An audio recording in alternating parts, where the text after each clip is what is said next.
If you don't master yourself, you will always be a slave to your passions. Seneca.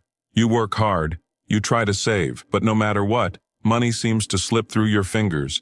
You've been told that financial education is about cutting expenses, stop eating out, cancel subscriptions, live minimally. But deep down, you know that's not the real problem. The real issue? You don't control your emotions around money.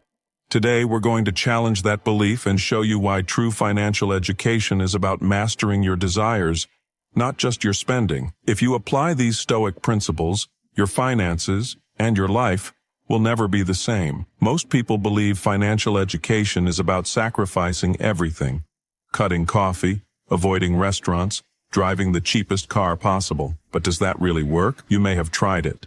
You saved aggressively, lived frugally, but eventually, the pressure built up. One day, you gave in and splurged, maybe on something small, maybe on something big. Then came the guilt. This cycle, restriction, frustration, impulse, regret, isn't about money. It's about emotions. You have power over your mind, not outside events. Realize this, and you will find strength. Marcus Aurelius. Financial freedom isn't just about spending less. It's about understanding why you spend in the first place. So how do you break free from this cycle? The answer isn't to spend less, it's to master your relationship with money. Today we'll explore 3 Stoic principles that will reshape your financial mindset. If you apply these ideas, you won't just improve your finances. You'll gain clarity, control, and peace of mind. Let's start with the first principle. The real problem isn't money, but your emotions. The richest person is not the one who has the most, but the one who needs the least. Seneca. Think about the last time you spent money on something you didn't really need. Maybe it was a new gadget, an expensive dinner, or clothes you barely wear. At that moment it felt justified. Maybe you told yourself, I worked hard, I deserve this. Or this will make me feel better. That's where most people get it wrong. Spending isn't just a financial decision. It's an emotional one. Why you spend has nothing to do with logic. Society trains us to believe that money equals happiness, status, and security. Marketers tap into this, convincing us that buying more will make us feel complete. But have you ever noticed? The satisfaction from buying something fades fast. The momentary high is soon replaced by the urge for something else. This is called the hedonic treadmill. No matter how much you buy, your desires reset. You stay trapped in a cycle of wanting more but never feeling satisfied. Wealth consists not in having great possessions, but in having few wants. Epictetus. The problem isn't the purchase itself, it's the lack of control over the impulse to buy. How this keeps you broke. Let's say you earn $5,000 a month. You manage to save a little, but as soon as your income increases, so do your expenses. You get a raise, so you upgrade your car. You get a bonus, so you book an expensive trip. This is called lifestyle inflation. The more you earn, the more you spend. Unless you control your emotions, more money won't solve your financial problems.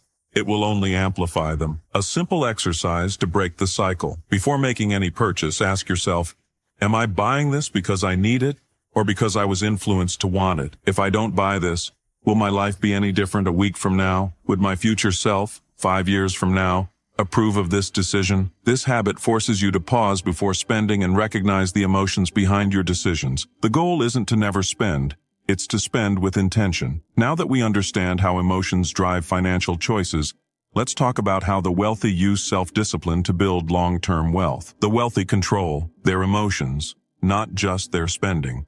Wealth is the slave of the wise and the master of fools. Seneca. Most people assume the rich are wealthy because they never spend.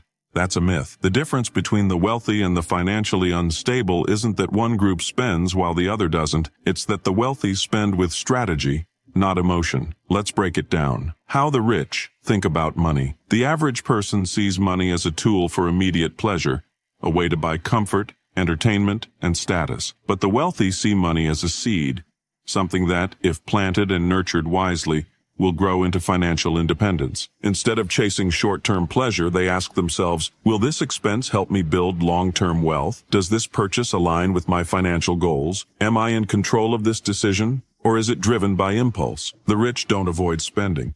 They avoid spending on things that don't move them forward. The illusion of looking rich versus being rich. The biggest mistake people make? spending money to look wealthy instead of becoming wealthy. The middle class buys luxury cars. The wealthy invest in companies that make luxury cars.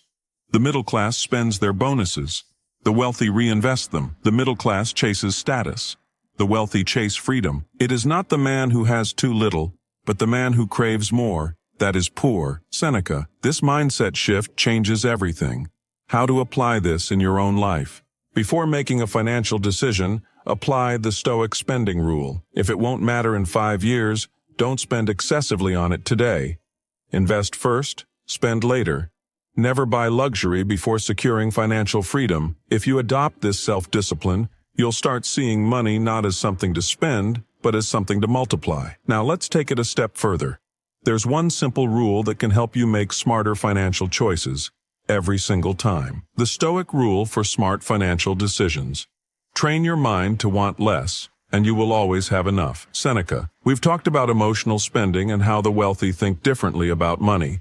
But how do you actually apply this knowledge in everyday life? There's one simple Stoic rule that can eliminate financial regret and improve every money decision you make. It's called the 3-question rule. The 3-question rule. How Stoics filter financial choices. Before spending money, stop and ask yourself, do I truly need this, or was I influenced to want it? If I don't buy this, will my life be any different a week from now? Would my future self, 5 years from now, approve of this decision? This forces you to confront the real reason behind your spending. Let's break it down. Why this rule works. Question 1. Was I influenced? Marketers, social media, and peer pressure constantly plant desires in your mind. If you wouldn't have thought about buying this yesterday, it's probably not a necessity. Question 2. Will my life be different a week from now? Most purchases give you temporary pleasure, but no long-term value. If an item won't impact your happiness after a week, it's not worth it. Question 3. Would my future self approve? Think of your 5-year future self, the one with financial freedom. Would he look back at this purchase and thank you or regret it? This rule is a financial filter. It cuts out wasteful spending and keeps your money aligned with your true priorities. Applying this rule in real life. Let's say you're about to buy the latest smartphone. Question 1. Did I need this before I saw the ad? Number. Question 2. Will my life change if I don't buy it? Number. Question 3. Will my future self thank me for keeping this money? Yes. Result? You skip the purchase and invest that money instead. If you train yourself to pause and apply these 3 questions, you'll naturally start making smarter, more intentional financial choices. At this point, you understand how Stoic thinking can transform your finances. But let's take a moment to reflect on something bigger. Why this change matters for your future. You have power over your mind, not outside events. Realize this, and you will find strength. Marcus Aurelius. Every financial decision you make shapes your future. Most people stay broke not because they don't earn enough, but because they never question their impulses. They let emotions dictate their spending, and before they know it, they're trapped in a cycle of earning, spending, and regretting. But here's the truth. Money is just a tool. It can either enslave you or set you free, and the difference lies in how you control it. If you've ever felt stressed about money, overwhelmed by expenses, or trapped in a job just to survive, this is your way out. Master your desires, and you master your finances. Master your finances, and you master your life. The question is, what will you do next? Let's take the first step, together.